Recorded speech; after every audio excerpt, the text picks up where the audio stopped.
Obsessive sits down with a film fan to talk about film. I am Ben Filipkowski, your resident film obsessive. And I am Farrah Sarpkaya, a person who loves film, but like in a super chill, it's somewhere between Christmas and Halloween, and boy, do we have a movie for you kind of way. So, Farrah, what have you been watching since our last recording? So I've fallen down a Kristen Stewart hole, and it's been, like, super great. It started with Lizzie and Love's Lies. Words. I've fallen down a Kristen Stewart hole, and it's honestly been pretty great. It started with Lizzie and Love's Lies bleeding and concluded with Happiest Season because we are, at the time of this recording, getting perilously close to the winter holidays. What about you? Yeah, so it's late November, for those of you listening at home while we're recording this, which means my wife is watching all the schmaltzy Christmas movies. So by proxy, I have seen a few of those, despite my best efforts. I've also rewatched the most seasonal of films, Rogue One and Michael Clayton, which are admittedly fairly different movies, but both feature Tony Gilroy working behind the scenes. Big love to Tony Gilroy. That guy could do no wrong. I also found time to watch this week's movie twice. So speaking of this week's movie, this movie is Nightmare Before Christmas. And shocking no one, it was my choice of film. It is a stop-motion musical directed by Henry Selick and starring Danny Elfman, Catherine O'Hara, Ken Page, and Chris Sarandon. And it was rated PG when released in 1993. It is a short film, clocking in at just over an hour, but gosh, does it pack a lot of whimsy and vibes and great music into such a short time. Now, 'twas a long time ago, longer now than it seems, in a place that perhaps you've seen in your dreams. We begin in a wooded clearing with a number of doors in tree trunks, each with a recognizable holiday theme. We enter the door shaped like a pumpkin the morning of November 1st, the night after Halloween, and the people of Halloween Town are celebrating a successful eve of scares and screams. We meet townsfolk, vampires, snake people, all sorts of stuff. And at the center of the celebration is Jack, the Pumpkin King, the leader of Halloween Town. He is clearly a reluctant center, though, and sneaks away during the year's corporate awards ceremony, which is just a delightful little touch. So Jack is feeling down. He laments the monotony of Halloween. He tells a convenient three-piece band that it was just like last year, and he is followed by Sally, a Frankenstein's monster-esque ragdoll who has been enslaved by her creator. Her crush on Jack is obvious as she tries to find a way to escape the bonds of her oppression, to be with him and be near him. So, the next morning, we find he's been out all night, and as the sun rises, he finds himself in that same circle we arrived at in the beginning of the film, with all of those different holiday trees. The one that he is most intrigued by, of course, is the Christmas tree. He opens the door, peeks inside, and the cold, cold winter air sucks him in. Another iconic musical number later, he learns about and misinterprets what he finds in Christmas Town, and his energy is, of course, renewed. He brings all sorts of trinkets back to Halloween Town, but it finds that the people of Halloween Town just don't quite get it. And we also get the sense that Jack also doesn't quite get it. He tries to apply the scientific method to Christmas, but tragically the math just ain't mathin', as the kids like to say. But despite the fact that he can't really find the meaning of Christmas, he decides that he'll take over the holiday this year to help Sandy Claus out this year. And he says that not only will he run Christmas, but he will improve it. And I'm going to pause here and say it's just a story of a cultural appropriation. That's what this movie is, and we'll get into that a little bit later. So they kidnap Sandy Claus after accidentally kidnapping the Easter Bunny, and Jack gets his very own Santa suit. He tells Santa he'll take good care of Christmas and sends him on his way to be locked up for the big day. Unfortunately, Santa is sent to the villain of the film, Oogie Boogie, and I quote, shadow on the moon at night, a gambling villain who wants to replace Jack as the king of Halloween Town. Sally tries really hard to stop Jack from making this awful mistake, including, and not limited to, creating a dense fog. But alas, Jack's ghost dog Zero has a glowing red nose and can save the day, because where have we heard that before? Jack begins his ride, but as Sally predicted, the humans are having none of his impersonations. It's too Halloween-y, and it doesn't fit, and Christmas is canceled. They call in the military to shoot him out of the sky, and Jack finally realizes the errors of his ways and heads back to Halloween Town to fight Oogie Boogie and rescue Santa. Of course, Santa saves Christmas, including bringing a taste of it to Halloween Town, and Jack and Sally have a very romantic kiss on top of a hill, which you haven't seen recreated in a wedding cake or a Hot Topic hoodie somewhere. I would be shocked. And that's it. So, Ben, what do you think? I think I have seen this movie at least a dozen times over the years. I'm sure I first watched it when I was 5 or 6 or 7. I don't know. So by no means was this new ground for me.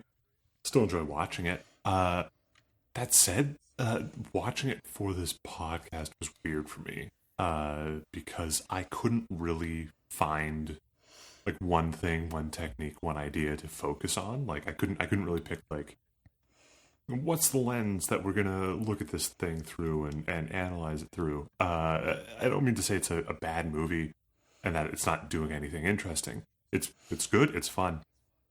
It just in terms of like a single technique that's going on here. It doesn't really like nothing really pops out to me. As a musical, you get some like cool. And I think we're going to touch on this later. Some cool montage moments. We get the kind of like the quality of animation where that you get really awesome syncopation between what's being shown on screen and the music you're listening to. I love that. If I really had to pick one thing to focus on here, it would be mise-en-scène, because arguably this does a better job than our last pick for mise-en-scène, Jurassic Park, did, because it's just so like there's such a clear visual identity to this. Like everything about this screams Nightmare Before Christmas. It has become iconic in so many ways. You get a lot of the kind of like very arch, heavily angled sets and stylized environments, which to me seem like deliberate call-outs to that very old school movie, The Cabinet of Dr. Caligari, in that really like artificial environment, like that constructed space kind of way. So I think to me, like the visual identity of this movie is just like incredibly cohesive, and you could pick it out of the Police lineup and be like, that's the Tim Burton movie right there. That's the one. Which is weird because Tim Burton didn't direct it. His name's all over this thing. But if you read about the production of it, he was more heavily involved in like the scripting, the design, and the kind of like production design elements, and then kind of like pieced out and let Henry Selick do all the directing. So, I mean, we could have a whole conversation about who has authorship over this. I think Henry Selick has had some spicy comments in the relatively recent past about like, I'm not getting enough credit for this. And maybe that's fair. This is an incredible movie. But to me, the obvious like point of comparison would be Coraline, which we've also discussed in this podcast.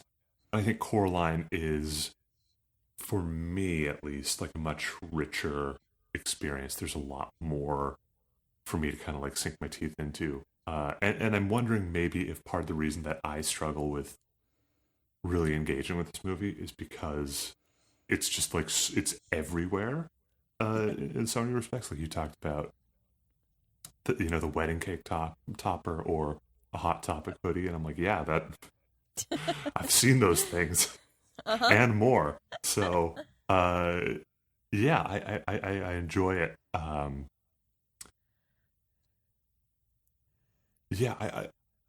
don't want to give the impression that I think this is a bad movie. I just don't think it like lands with me the way other stuff does, if that makes sense. Mm-hmm. Yeah.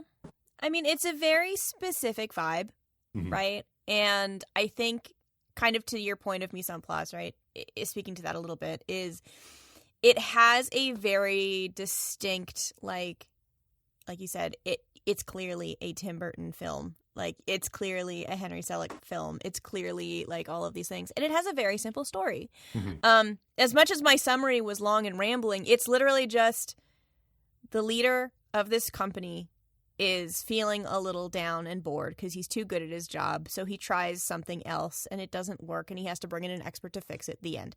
Mm-hmm. And, like, similarly, Coraline is also quite a simple premise. Mm-hmm. Little girl is bored, tries to find different thing, ends up getting her parents kidnapped by accident by engaging in scary spider lady spoilers and on this 15-year film, and has to recruit the help of an expert to save the day, period, full stop. Mm-hmm. And they're both very similar, and they both have a very distinct visual use of, like, color to denote Christmas land mm-hmm. versus Halloween Town versus the real world. Montage in, like, going through time, and, like, particularly because it's a musical and they very much segment out, like, this is the Christmas Town song, this is the Jack and Sally song, this is Halloween song, period, Mm-hmm. But I think the reason I wanted to talk about it particularly was how it set a tone, I Mm-hmm. think. Because, like, we were talking prior to hitting the record button that a lot of people our age, especially, I think, made or make this movie their whole personality. And I'm not going to talk about whether that's a good or bad thing, because you do you, man. Like, make yourself happy. But it is so very evocative of a very specific, like, aesthetic. Yeah. And the fact that it rests on this story of I was bored and needed something that was missing is kind of cool to me.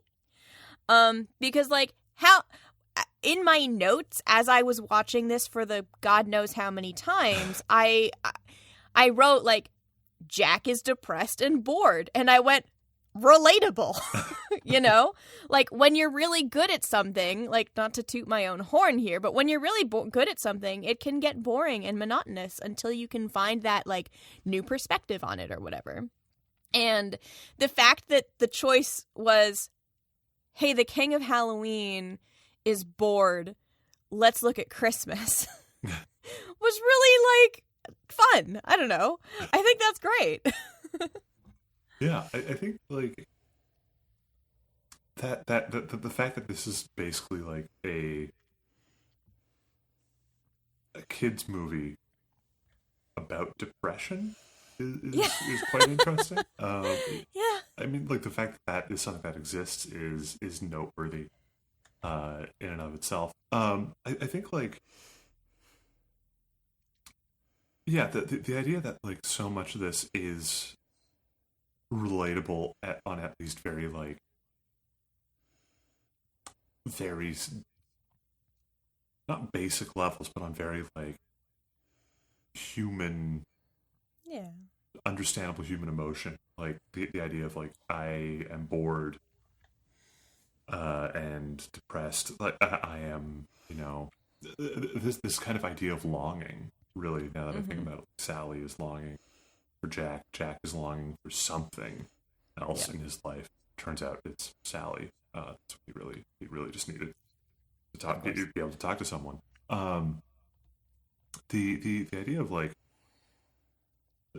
this very kind of arch, somewhat campy, exaggerated storyline kind of hinges on something as basic as, depression, loneliness, search for purpose is really, like, that's wonderful. That is deeply relatable, deeply human, and very universal.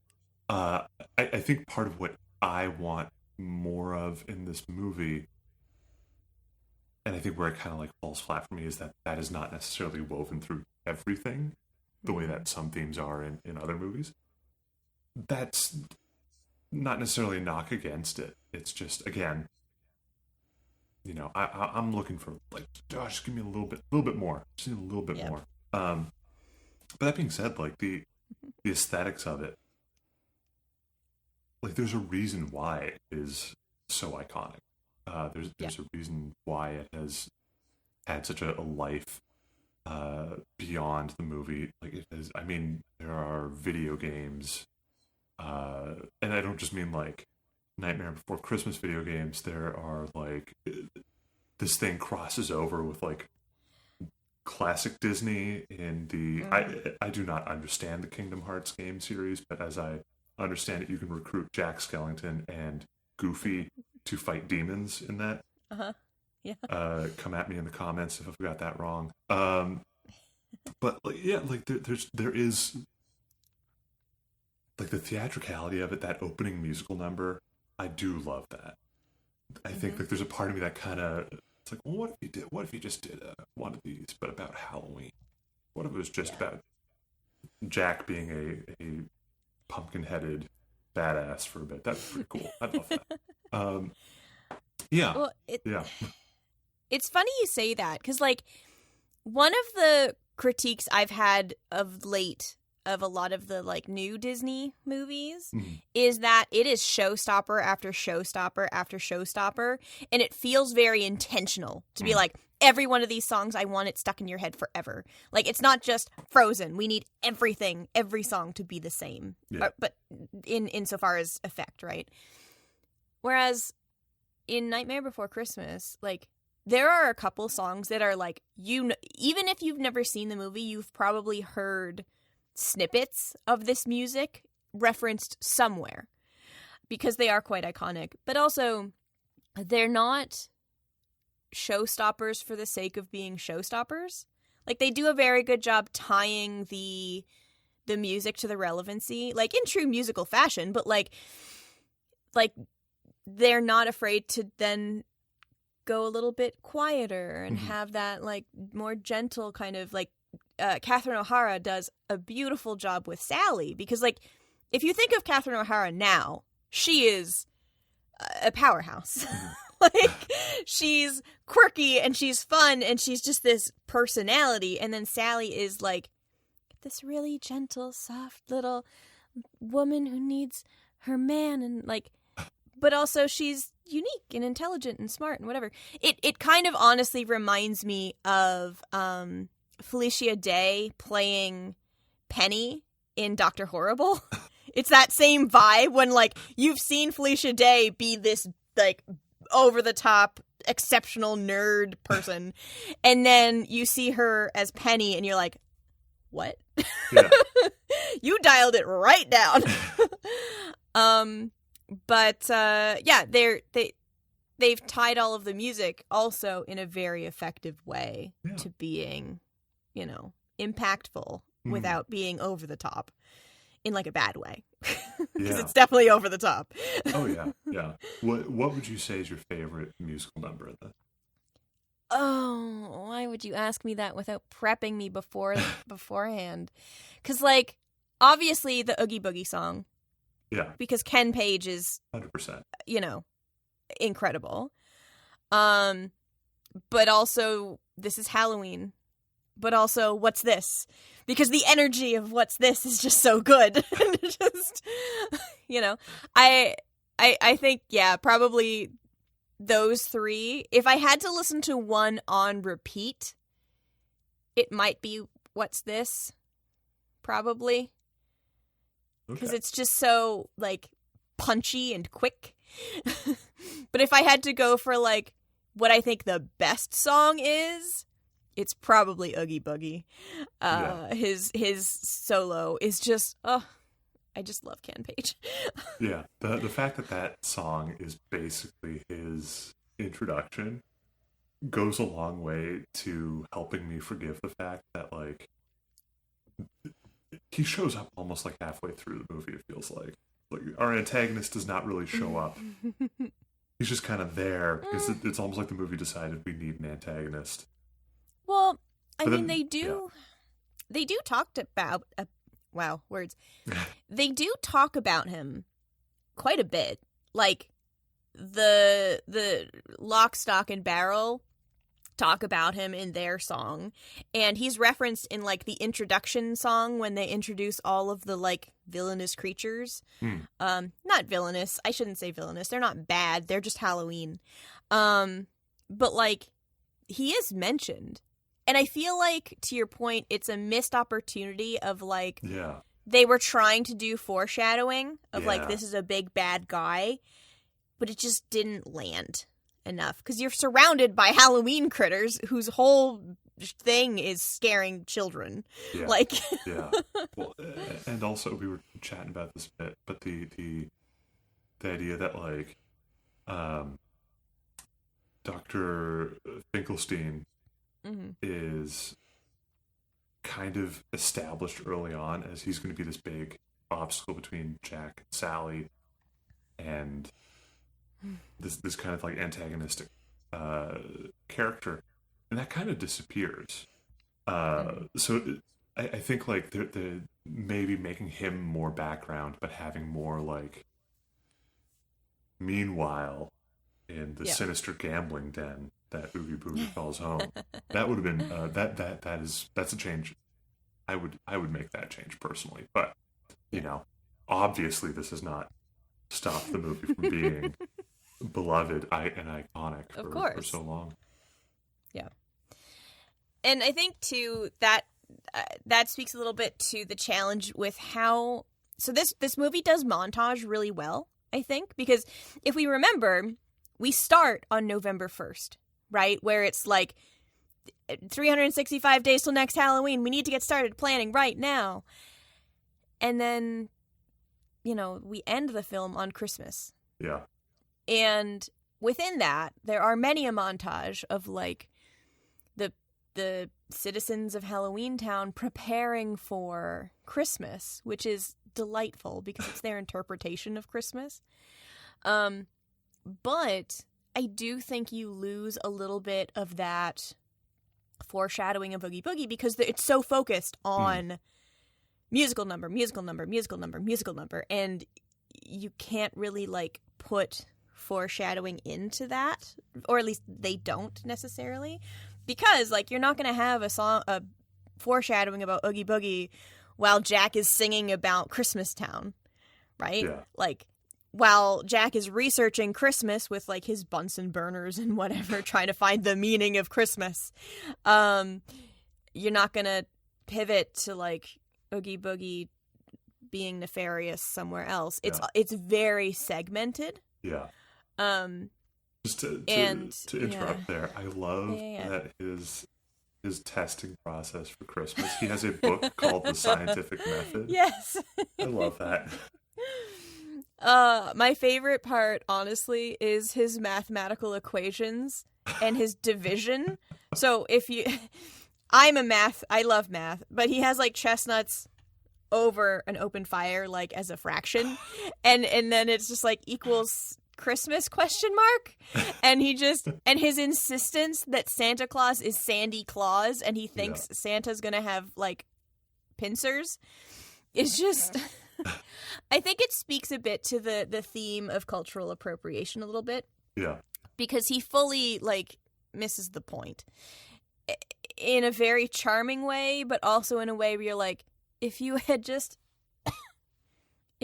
talked to a citizen of Christmastown, or like said, "Hey Santa, I'm the head of the Halloween town. Can we have a coffee?" Like if only they had LinkedIn for the leaders of the holidays, you know? They could all have a conference once a year or something.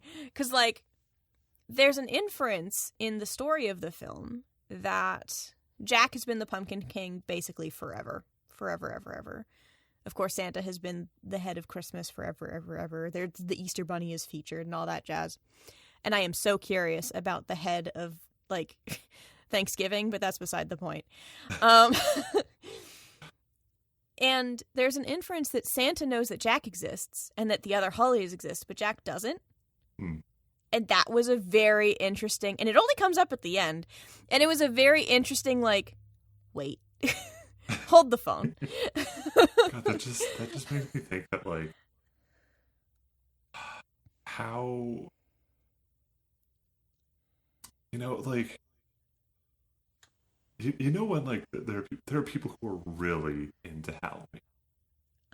And that's fine and wonderful. And there's kind of like an element of, like,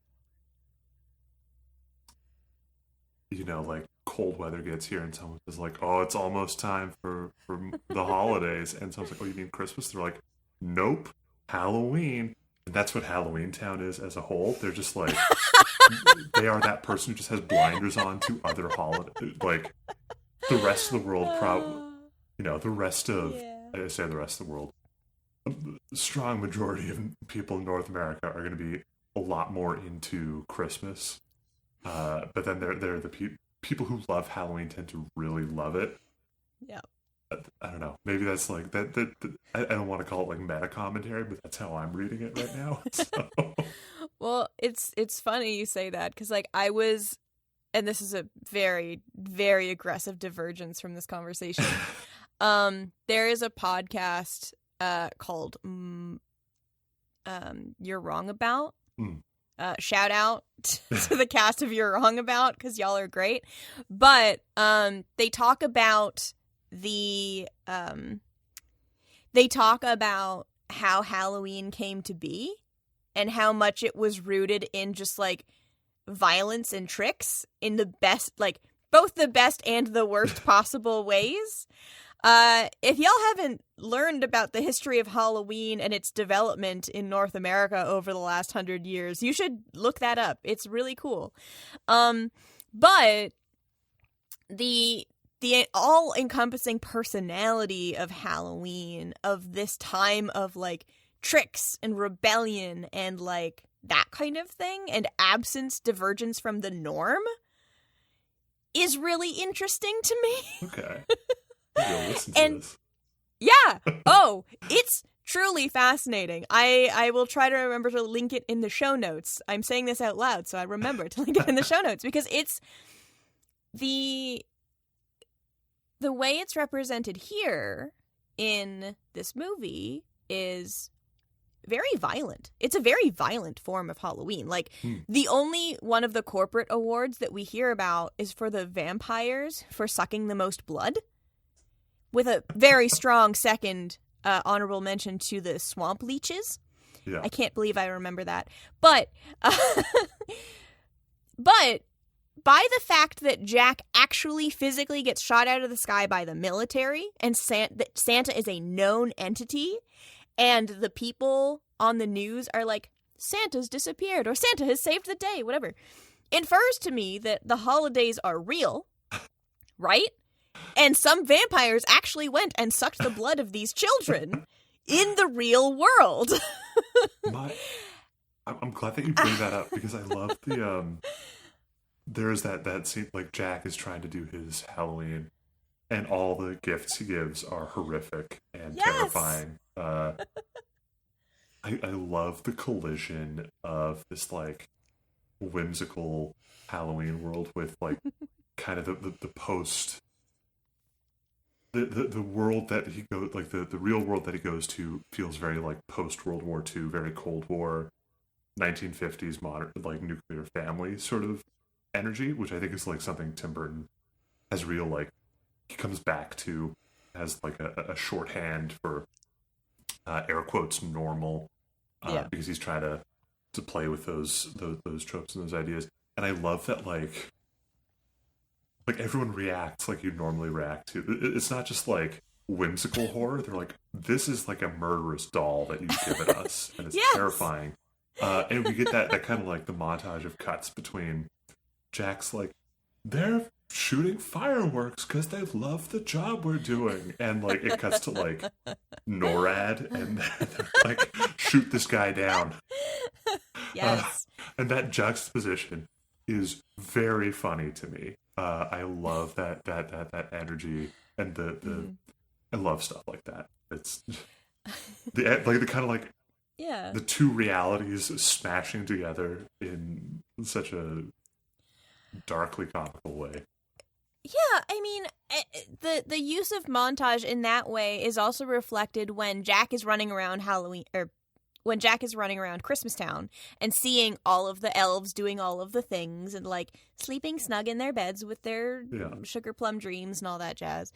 And then once he decides we're going to take over Christmas, there's another montage of all of the Halloween people doing all of that, the Christmas stuff. But like, again, because they don't understand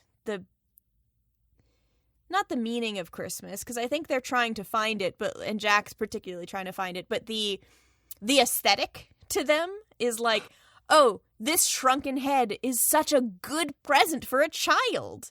Yeah. Or like that sort of thing, and they're putting their spin on it, and they're putting their like, you know, Halloweeniness in there. And I don't know where this is going other than to say how I love the look at what brings us joy, which is a weird place to end on that thought. But like the creatures of Halloween Town, the citizens of Halloween Town, however you want to say, for them, that is joy. That is delight. That is fun and whimsical to them. Whereas Christmas Town, you know, it's candy canes and what have you, right? And glitter. And I think there's an interesting point there of it's not necessarily that it's wrong and integrating parts of something else is okay, but also trying to co-opt the whole thing for yourself, that's where it becomes a problem. Yeah. Yeah, you've kind of triggered a few thoughts in my brain on this, but like what you're talking about with Jack and the idea that he's like appropriating Christmas, there is a bit of that element of like the Victorian explorer being like, yes, and these are their customs, and now we all put on the Christmas hats, and isn't it quaint and fun? Like there is a bit of a like dressing up as this thing, but the other thing that I think of is that it really, Jack turns to this because he's looking for something. There's that sense of longing for more, and he's not sure what more looks like, other than he just feels stuck where he is right now. And there's a bit of a strange like he's the only one in Halloween Town who's depressed. The mayor gets depressed when he thinks Jack is dead, but that's a very different sort of situation. Yes. So there's like, as much as it is like, as much as it is anti-cultural appropriation, it's also very weirdly like, there is a sort of element of stay in your lane at times, and a bit of like, if I really want to like think way too hard about philosophy in The Nightmare Before Christmas, there's a bit of like an essentialism going on with the residents of each of these different towns. Like the Halloween Town people are so like this, they know how to do Halloween. Halloween is who they are and what they do. So they can dress it up as a kind of like facade of Christmas. But the gifts that they're going to give are still going to be Halloween gifts. So they're kind of like inherently and intrinsically Halloween people. Mm-hmm. Maybe they can take on they can understand some more of what Christmas is, but at their core, this is who they are, and they get pleasure and satisfaction out of doing these Halloween things. I don't know. That is thinking way too hard about it. But it does get a little like thornier and stranger there. Yeah. Just because I think like even the ending, like Santa gives them a bit of Christmas cheer, but he's also very much like, guys, please don't do this. You guys handle Halloween because that's your thing, and I'll handle Christmas because that's my thing. So I don't really like. I don't know. I'm going in circles on this, I think. Yeah. I mean, it's... Yeah. I think it's very easy because it's such a simple story to really ascribe a lot of meaning to, 100%. everything. 100%. Right? And it is, like we said at the beginning, a very human feeling to be like, I need something else. I don't know what that thing is, but I'm going to try to find it. And that's okay. And on the one hand, it's a stay in your lane. But in the other hand, it's like we can all still experience joy from the things that other people are great at, and we're not necessarily great at that. And that's okay, which is kind of fun. Because, like, as a Canadian who grew up in, southern Ontario, the fact that the first time they saw snow was when Santa brought it, I was like, please. My Halloween costumes all had snow pants underneath them. But that's, an aside. The fact that there are these very clear delineations with these little exceptions of, and this is the part that you can have, and that makes sense, is really interesting. Yeah. Because kind of bringing it back to the cultural appropriation read on this, there are a lot of people that have a hard time trying to figure out where the line is, right? Like, there are some beautiful, incredible Indigenous artists that I adore. And where's the line between I want to have their art in my home, I want to wear the beautiful clothes that they make and sell, versus I have suddenly become very too much into this as a person who is not Indigenous, right? And like finding the respect and the information of the culture that you are interested in versus just being like, ooh, this is pretty. This is mine now. Yeah, that's totally fair. I think, as you were saying that, it kind of got me thinking that, like, you mentioned the idea of, like, longing for something more or looking for something else. Maybe that's why I'm reading way too deeply into everything. I'm like, I need, like, a little bit more to this. But specifically on, like, the idea of appropriation and where do you draw the line between appreciation and appropriation. I have I've been fortunate enough to spend bark dog in the background. I've been fortunate enough to spend a lot of kind of very early years of my life in Indigenous communities, and as a result, I have my family has a ton of Indigenous artwork. So I go visit my parents, and every wall has like a beautiful Indigenous painting, like huge pieces too, because this was at a time when there was no real quote unquote art scene. Like there was no like collectors scene around it. It was just kind of getting going. So my parents have all this wonderful art that they love. So I think, where am I going with this? I think the idea of appropriation versus appreciation. Mm-hmm. I think that the movie lands at a point of, like, you don't have to run Christmas. You don't have to dictate what Christmas is to others to enjoy what it is to you. I think is kind of a really wonderful point at where the movie lands. And I think that's also interesting, is that the idea of, like, the meaning of Christmas or Christmas traditions. I think you see, like, family to family, and even, like, generation to generation. Like, my Christmas traditions now with my wife are different to what my Christmas traditions were growing up with my parents, what theirs were with their parents, and all that differs from, like, household to household if you celebrate Christmas. I think that's really, like, that's one of my favorite things about it, is the kind of, like, tradition is something that you create through deliberate act. I think this movie, I don't know if it necessarily, like, touches on that, but it kind of, it abuts it. It certainly gets up against stuff like that. And I think that's really cool.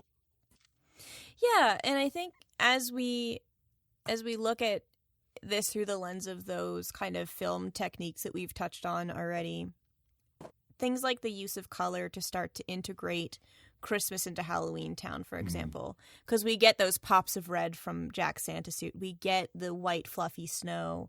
We get some of the twinkling lights and the yellows and the greens and the, you know, the more whimsical, cheerful colors, we'll say, as they go through those montages of like creation. And then, you know, it looks in the beginning very jarring because they're not meant to be there. They haven't taken the feeling that is meant to be Christmas in this universe and applied it other than just to put it there. It's like you have a spotless white kitchen and a giant splatter of tomato sauce on one of the countertops, right? It's like that stands out. Yeah. Versus if you have like the snow falling on all of the Halloween Town folks and the witches playing hockey and like all these different things where the color palette has shifted to be a bit more inclusive so that it's not a jarring change. It is just, we have found the parts of this thing that work for us. Yeah. And we're not trying to take over Christmas. We're not trying to do it better. We're trying to do it in a way that aligns to how we see the world and what brings us joy. Because that's kind of the point of Christmas, right? For a lot of North Americans anyway, is joy and togetherness and being able to be with the people that we care about. And that color story going from two very different palettes to one that is, you know, more muted, I guess, but feels more comfortable and intentional is a very cool use, I think, of that, like, that transition. Yeah.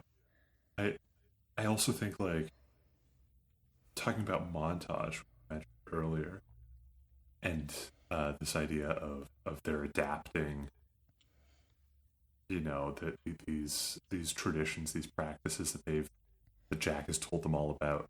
The kind of like montage of when Halloween Town is making their own Christmas, and then you get the direct comparisons to what is actually going on in Christmas Town. Yes. Like they're stuffing stockings in Christmas Town, and then they're stuffing a nightmare snake in Halloween Town. Like stuff like that is just, it's very funny. It's also very like, I think it's very cute because they're like, this is what our Christmas would be. So I think that's kind of fun. I really enjoy that. It's I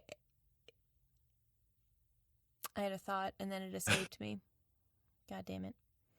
So let me loop us back around, and maybe this is going to derail the thought that you just had. But you've put on our kind of like topics for discussion here, and we touched on this a little bit. This movie has a personality. Yes. Expand on that. So, I was born in 1990, way back. You know, I have to scroll real far to find it. And this movie came out in 1993, which means the people that saw this as a kid, you know, are my age and a little older. And it was, you know, not really that popular at that time, from what I was kind of reading. It wasn't like the giant cult hit necessarily that it had become, that is to say. But growing up, especially once I hit, you know, high school, particularly maybe a bit of middle school, a lot of the film's aesthetic became a marker of a certain kind of, dare I say, nerd, dare I say, goth, dare I say, alternative kind of kid. And, you know, you would see, we joked about the Hot Topic sweatshirt, right? But, like, you see even to this day, like, people having, like, their whole wedding in like, we can be like Jack and Sally if we want, is the line of what band, Ben? Please tell me. That is a Blink-182 song. Thank you. Miss You. Iconic. Yeah. Bring me back to my teenage. Yep. I'm glad that I don't have to Google anything. I just have you. It's great. But that was a very big cultural marker for a lot of people. And I think there is a distinct Christmas versus Halloween, like, dichotomy of personalities where, like, you are either a giant Christmas person or you are a giant Halloween person. And it's very hard to be both because they have very different meanings. But more than that, the aesthetic that, and I think this is why Tim Burton is very much, like, seen as a big part of this, that Tim Burton aesthetic of weird, kind of goth, kind of punk, kind of rebellious, but not really whatever, was a very clear marker for a lot of people of these are my people. Yeah. And between the kind of quirky weirdness of Jack and just the entire city of Halloween Town, and the way they approach Christmas with their, like, kind of violent, kind of whatever, really does stand out. I don't know. I'm kind of rambling at this point, but I know what kids would like this movie. Yeah. Because, it was so, like, pivotal for a very particular group of socially non-conforming teenagers, like, I don't know. And I don't know why. It's interesting. I don't entirely know why. Maybe that lack of longing? Yeah. Maybe that, like, searching, like, feeling like you don't fit in. I can definitely see that in this movie. I think also, like, it's very interesting that I think the movie has, like, a lot of... You're selling me, I think, in this podcast on the fact that this movie has a lot more going on than I'm giving it credit for. I think that's great. I think that, like, the idea of, like, this longing, looking for a sense of belonging, looking for more purpose, certainly relatable when this kind of had a second life in, the peak emo years. And, like, I'm not saying that to, like, I'm not trying to, like, dunk on anyone with that. I think also that, like, the like, it has a lasting influence visually and aesthetically. I also think it's really interesting that as much as we're kind of, like, cracking jokes about it being, like, the Hot Topic merch of the mid 2000s, it's really telling that this is a 31-year-old movie at this point, and it hasn't had a sequel, despite there being a lot of talk. Like, the entire cast has been like, yeah, let's do it again. Let's do another one. Danny Elfman, who did Jack's singing voice and all the music and lyrics, and nearly had, like, a nervous breakdown making this movie, is like, yeah, let's do another one. Tim Burton has staunchly refused because he does not necessarily want that like, the over commercialization of it, apparently. Like, I think he's, like, kind of, I guess he doesn't want to, like, run it into the ground. And I don't think it's necessarily his call that there's been such extensive merchandising around it, which maybe some commentary about the Disneyfication of these properties, the way Disney will continue to use these properties in ways beyond, a movie alone. Probably something to be said there. So it's really, I think that's really interesting that this has become, on the one hand, we're cracking jokes about how much Hot Topic merch there is about it, and on the other, the creator's like, absolutely not, no more. Like, let it be. And I think I really respect that side of it.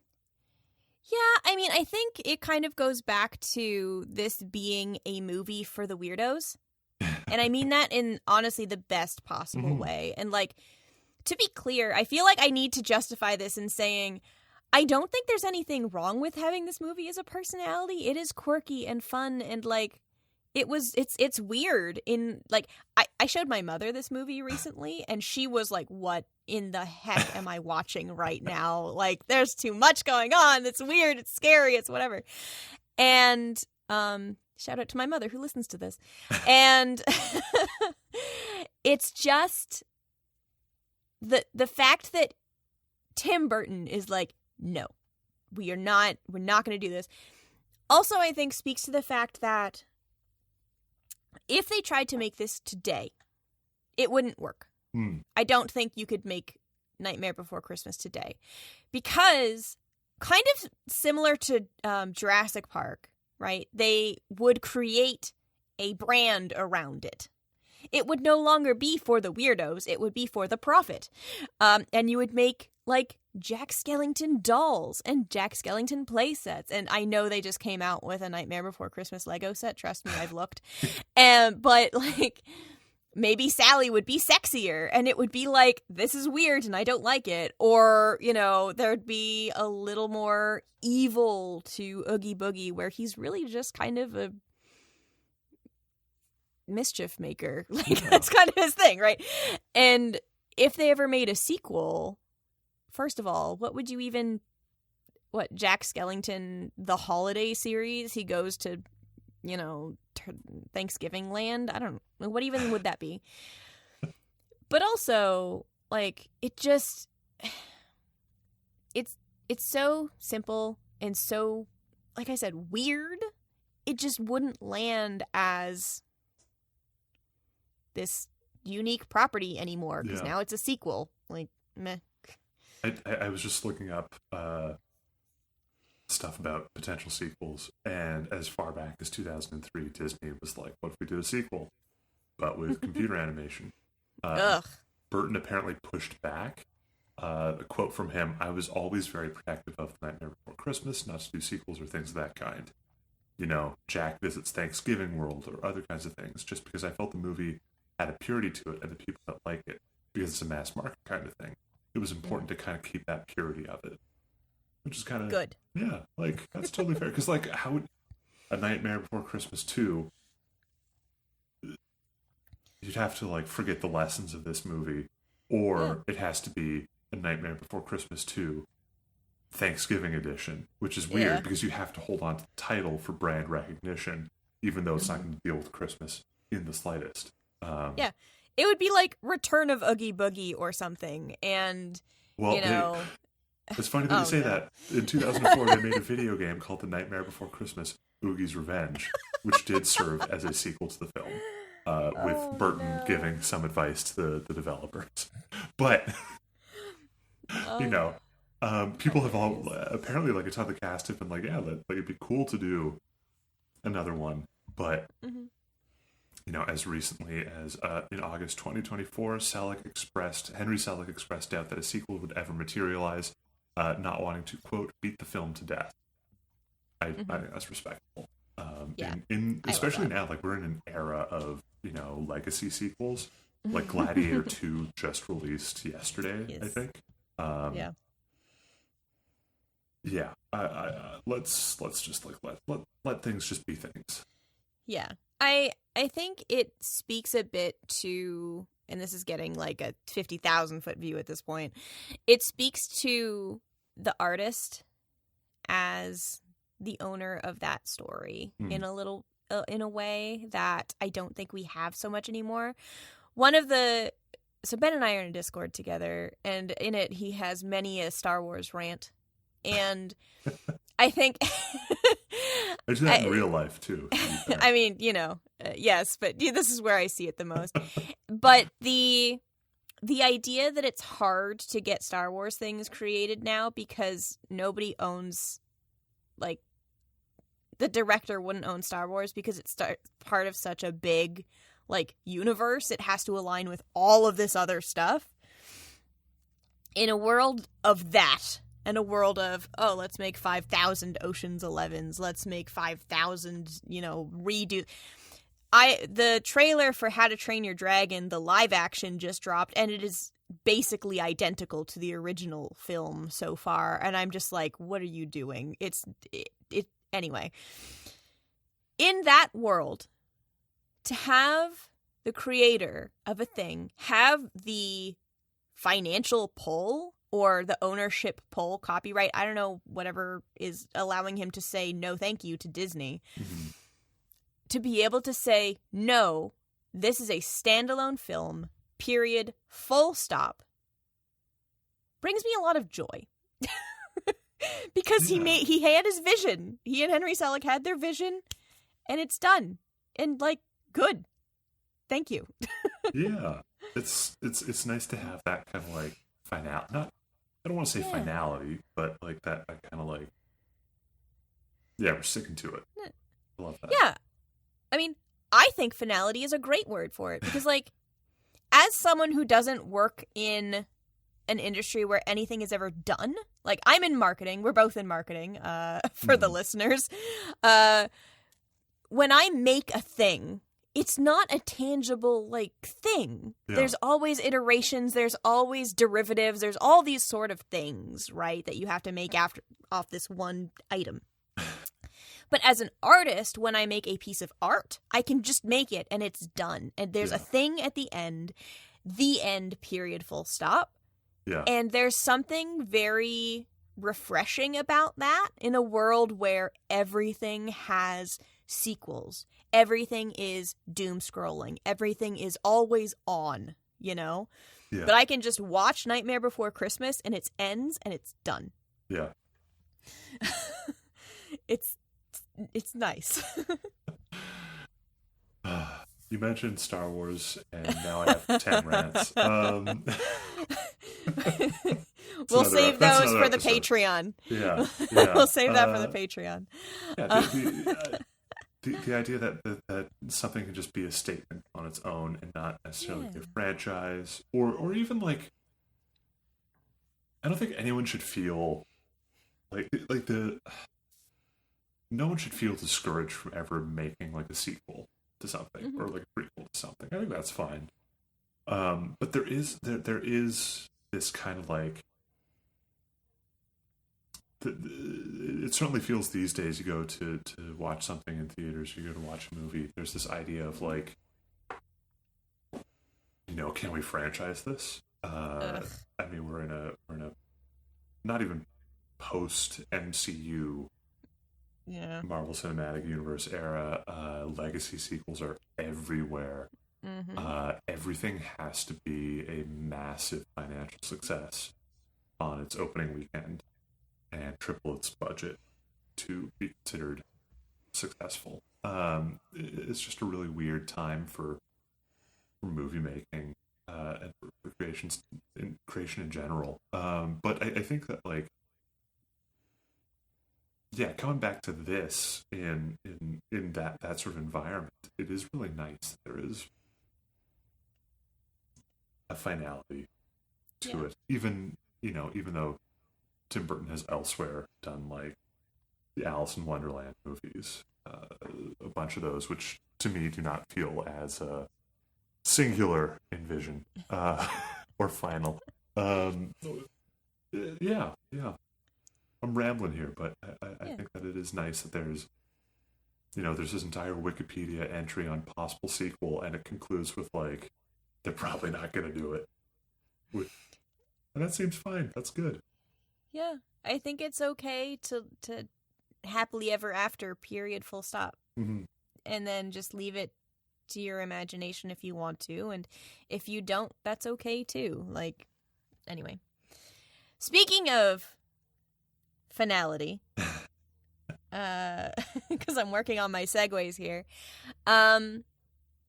Let's close on, if you want to learn about some aspect of film or any aspect of film, what would you ascribe to Nightmare Before Christmas as being a good example of something? Yeah.